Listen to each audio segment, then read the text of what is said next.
The sunlit kitchen is a familiar stage for our morning ritual. April. Emma's cheerful voice echoes as I flip a blueberry pancake. I turn to see her in her pink pajamas, rubbing sleep from her eyes. Beyond the window, Maplewood streets are bleeding into autumn.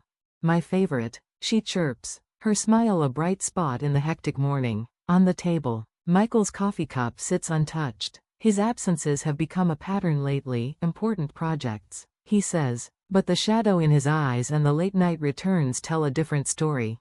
My own world at Northwestern Memorial is one of critical decisions and tiny lives. Yet, the rhythm of school drop-offs and pickups is a non-negotiable anchor. My sister, Caitlin, treats this schedule as a suggestion. Her career is so unpredictable. Our parents explain. Their defense of her is constant as it was in our childhood. Their sympathy for her post-divorce life should not be paid for with Emma's stability. As my Tesla glides through the quiet, tree-lined streets, I watch Emma in the rearview mirror, absorbed in a picture book. For a moment, the reflection looks perfect, like a real mother and daughter. It's a beautiful, fragile illusion. April, are you picking me up today? Of course, but what did Mommy say? She has work. She'll be late again. Again. The reasons change, lunches, salons, but the result is the same. The echo of her loneliness is a constant ache in my chest. The call came as a hospital conference ended. In the background, I could hear the distinct roll of suitcase wheels on a hard floor. Sorry, I need a favor. Caitlin's voice was the same wheedling tone from our childhood. A last-minute design project. Could you take Emma for a week? A week? It's critical, please. I suggested our parents. They have plans with friends, she said quickly. An odd coincidence. Given their recent elusiveness, something felt off. A dissonant chord in our family's harmony. Before I could protest, she was gone. Thanks. The dial tone hummed in my ear. A counterpoint to the text from Michael, working late. Big meeting on Michigan Avenue.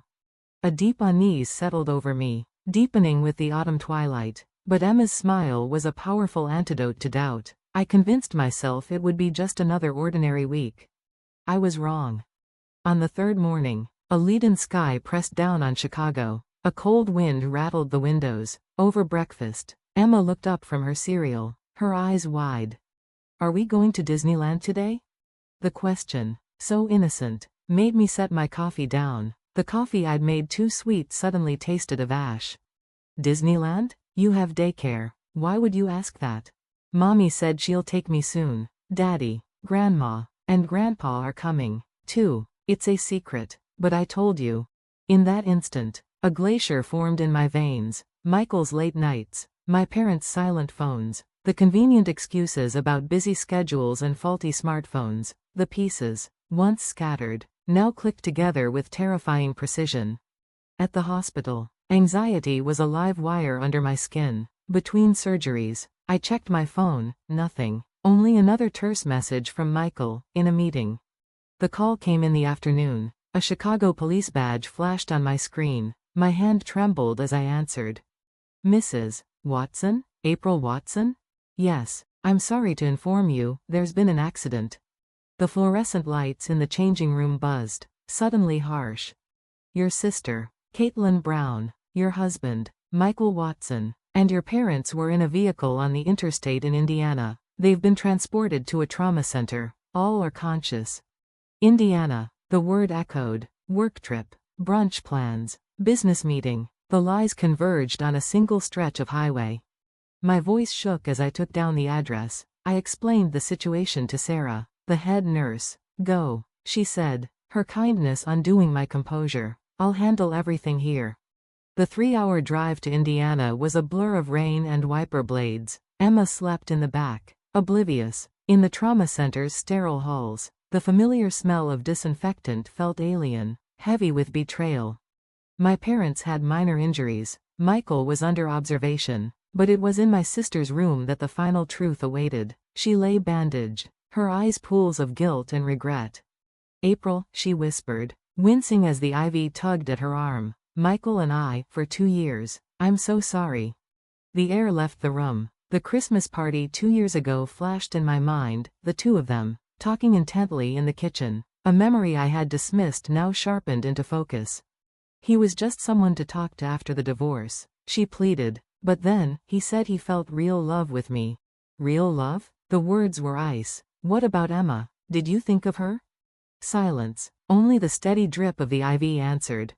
And Mom and Dad? I asked, though I already knew. They found out. Dad was furious at first, but Mom, she accepted it.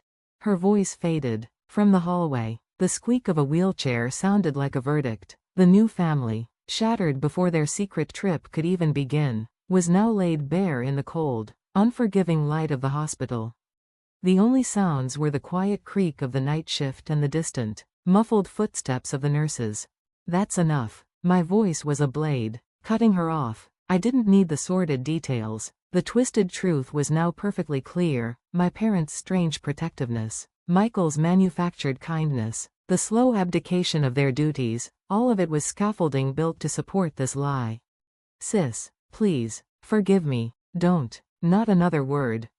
As I turned to leave, a young nurse stopped me, her eyes brimming with a pity that made my skin crawl. Your parents, they'd like to see you. They've been treated. I found them in a treatment room, looking small and shattered. My father, the stern schoolteacher I'd revered, had a bandage on his forehead and a voice thin with shame. My mother's sobs hitched in time with the sling cradling her arm. April, you have to understand, my father began, his words fragile. After her divorce, Caitlin was so lost. When we found out about Michael, we were furious at first. So you chose to betray me instead? The coldness in my voice was new, even to me. My mother wept. Because you're strong. April, you're a success. You could handle it. Because I'm strong. A hollow laugh escaped me. So my heart was disposable? All those days I spent caring for Emma, protecting your secret, I was just the strong one, holding up the world so you could quietly dismantle it? The professional composure I wore like a second skin cracked, and the wave of rage and grief poured out. Late that night, I stood by Michael's bed in the ICU. The monitor's green light washed over his pale face. He stared at me through his oxygen mask.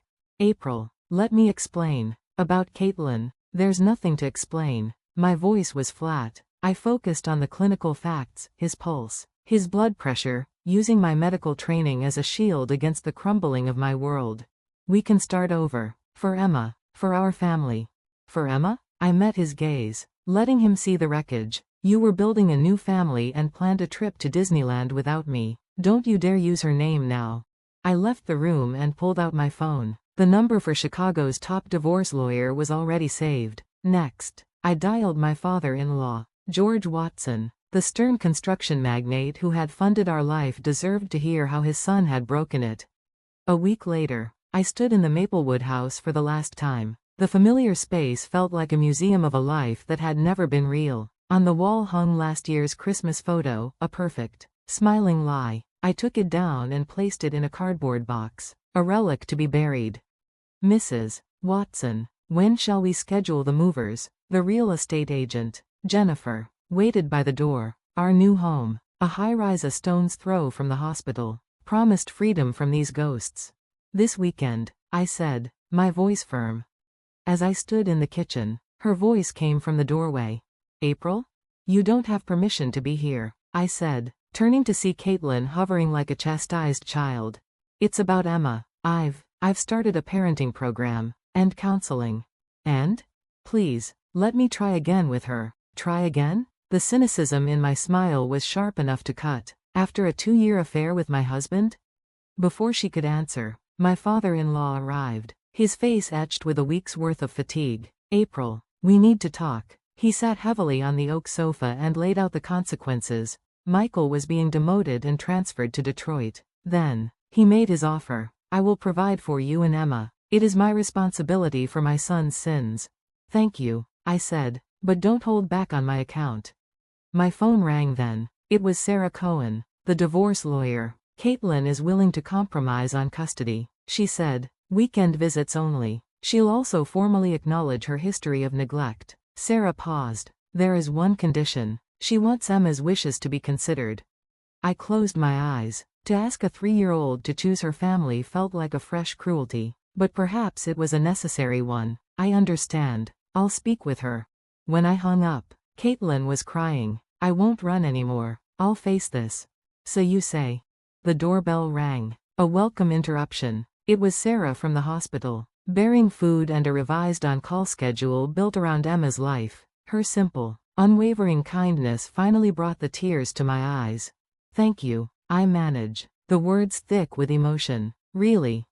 That night, Emma and I stood in our new home. The glittering skyline of Chicago spread before us like a field of diamonds. April, is this our new home? Yes, sweetheart. Do you like it? She nodded, then asked the question I'd been dreading. But what about Mommy and Daddy? I took a deep breath and knelt before her. Emma, what do you want? Do you want to live with Mommy? Or, I want to live with you, April. Her answer was immediate, certain. Her small arms wrapped around my neck. Mommy is always gone, but you are always here. I love you, April. I held her tightly, warm tears finally washing away the last of the cold betrayal. Outside, a gentle spring rain began to fall, cleansing the city, and us with it. Spring arrived early in Chicago, bathing the city in a soft, hopeful light. Emma, now almost 5, ran into the living room, clutching a drawing. Look, we had to draw my family at daycare. Under a vast, colorful rainbow, 2 figures held hands. This is you, April, and this is me. Her eyes shone with a happiness that was now genuine and deep. This was our true family, not one of blood, but of choice and unwavering presence. My life had found a new rhythm. Promoted to head of pediatrics, I now train residents, and my own story has become an unexpected asset in connecting with the fractured families under my care. On weekends, Emma visits Caitlin, who is trying, step by step, to rebuild her relationship from the ground up. Michael is in Detroit. My parents are in Florida. The geography of our lives has permanently changed. April, pizza party tonight. It's Friday, Emma chirped. Our new community, Lisa, another single mother, and her daughter, would be arriving soon. It was in these connections that we found our real healing. Later, as we walked home from the zoo under a twilight sky, Emma's small hand firmly in mine, she looked up. April, you're my mom, right? I smiled. No hesitation left in my heart. Caitlin gave birth to you, and that's important. But family is who shows up every day. It's who loves you. She squeezed my hand. Then you're my mom. That night, after the house grew quiet, I stood by the window. The glittering city no longer felt cold. The wounds were still there, a part of our story now, but they no longer defined us. From Emma's room, the sound of her peaceful breathing was a promise. Tomorrow was Saturday. We would make pancakes, with extra blueberries. Outside, a warm spring breeze whispered through the streets, carrying the scent of renewal. And our story, forever changed, continued on.